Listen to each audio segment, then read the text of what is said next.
In a previous video, I showed you how to put a photo frame around your pictures. I'm going to go back to putting a frame around your photos again, but this time it's more along the lines of putting borders around your photos. This type of border is good to use if you want to print your photos and put them in a physical photo album or a scrapbook. Here I have a picture of my great-grandparents in Hopwood, Pennsylvania. My grandmother is pictured in the front, right here, and her mother is right behind her. Just an FYI. The first thing that we need to do is what we always do, is to duplicate the background. So I'll duplicate the background so I can have an extra one. And then we're going to, let me see, zoom out a little bit. Maybe I don't want to do that. Let's zoom back in. Zoom in. Okay, so we'll keep it at that size. Now, in order to get our border, we need to go over here to Layer Effects. So we're going to click on the Layer Effects, and our Layer Effects menu will open up. And we want to go to Outline. So we're going to click on Outline, so we get an outline around our photo. Now, the thing that kind of annoys me about this is that when you click on Outline, it doesn't automatically select Outline. See how Bevel Emboss is still selected? Well, if you try to do anything, then it's going to think that it's still on Bevel Emboss, so you're not going to get any outline. So make sure that when you click the tick box, that you also select Outline. Now for alignment, we want to go in, and our alignment is going to be inside. And we'll keep our fill style at solid color. For the color, we're going to click on the color, and we're going to click white because we want a white border around our photo. Now I know we can't see the border yet, but that's because that we still have 0 pixels for our radius around the photo. So we have to take this and move it, and our border will appear. So now we have our border right here. And as you can see, if you were going to print this off and put it like in a family photo album, this would look pretty good as it is. And it would be perfect, especially for a picture of this type, one of these old-timey pictures. I don't think you want to get too weird for this. If you don't want white, let's check out black, and let's see if the black one we might like that one better. So we're going to click on black, and it would change to black. So I sort of like the white one better, and I think it's because the white one kind of sets off with the gray scale in this particular photo. So here's how you do it in this way.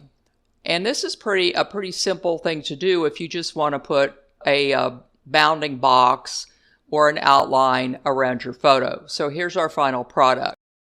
Now let's go a little bit more contemporary. Right here, I have the Grand Canyon. This is a picture I took when I was visiting Arizona quite a few years ago. This is going to be about the same procedure.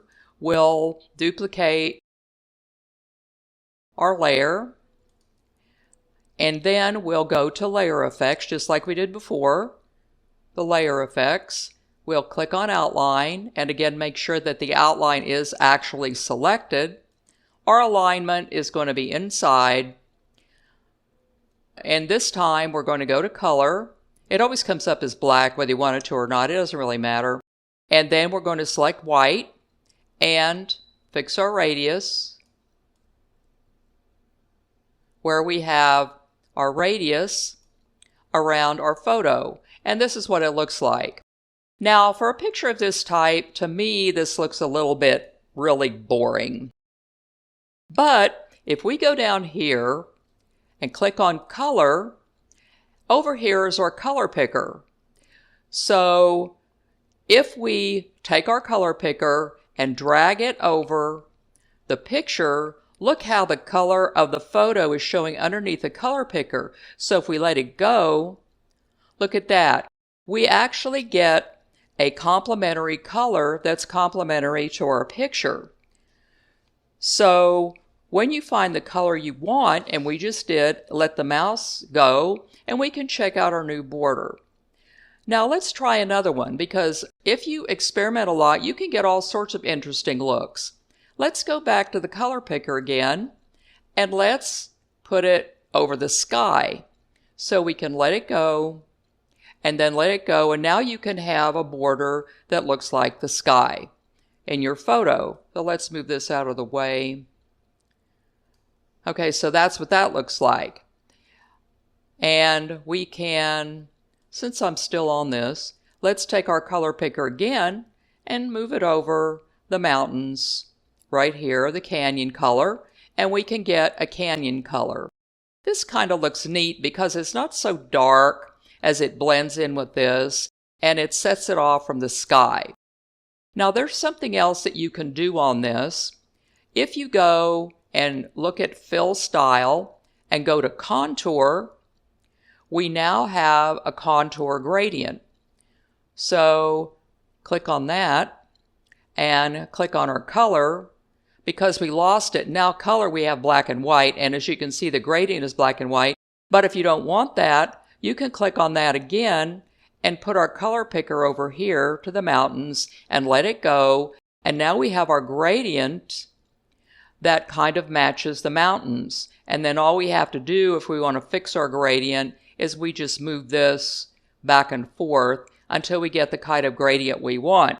So there are all sorts of cool things that you can do with this, and of course all you have to do is experiment around and get what you want. Especially if you're working on scrapbooking or something like that, this can be a really, really cool look. So, as I said, experiment yourself, find your own look for your photos, and remember to stay tuned for my future videos, because I always seem to be finding something new to learn. And remember to like, subscribe, and ring that notification bell, and buy me a cup of coffee to support my channel if you are so inclined. See you in the next video, as I will be branching out to other types of software that I want to learn.